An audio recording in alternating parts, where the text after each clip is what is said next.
ഇസ്രായേലിലെ പുരാതന നഗരമായ ഹിപ്പോസിൽ നിന്ന് 1400 വർഷം പഴക്കമുള്ള അപൂർവമായ ഒരു ക്രിസ്ത്യൻ കലാവസ്തു പുരാവസ്തു ഗവേഷകർ കണ്ടെടുത്തു. യേശുക്രിസ്തുവിന്റെ ജീവിതവുമായി ഏറെ ബന്ധമുള്ള ഗലീലി കടലിന്റെ തീരത്താണ് ഈ കണ്ടെത്തൽ നടന്നിരിക്കുന്നത്. 3 അർദ്ധഗോളാകൃതിയിലുള്ള കുഴികളുള്ള ഒരു മാർബിൾ കട്ടയാണിത്.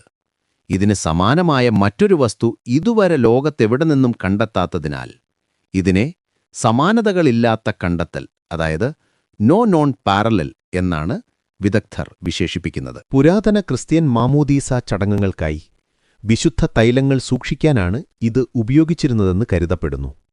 സാധാരണയായി 2 തൈലങ്ങൾ ഉപയോഗിക്കുന്നതിന് പകരം 3 വ്യത്യസ്ത തൈലങ്ങൾ ഉപയോഗിച്ചിരുന്ന ഒരു പ്രത്യേക ആരാധനാക്രമം അക്കാലത്ത് നിലനിന്നിരുന്നിരിക്കാം എന്നതിലേക്കാണ് ഇത് വിരൽ ചൂണ്ടുന്നത്. ഹിപ്പോസിലെ ഒരു പുരാതന കത്തീഡ്രലിനുള്ളിലെ ഫോട്ടസ്റ്റീരിയൻ മാമോദീസ ഹാൾ എന്ന ഭാഗത്തുനിന്നാണ് ഇത് ലഭിച്ചത്.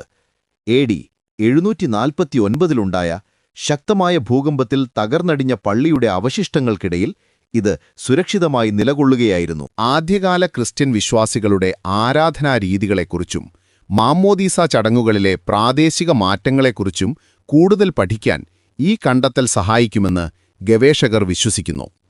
ഈ കണ്ടെത്തൽ ആദ്യകാല സഭയുടെ ചരിത്രത്തിലേക്ക് പുതിയ വെളിച്ചം വീശുന്ന ഒന്നായിട്ടാണ് വിലയിരുത്തപ്പെടുന്നത്.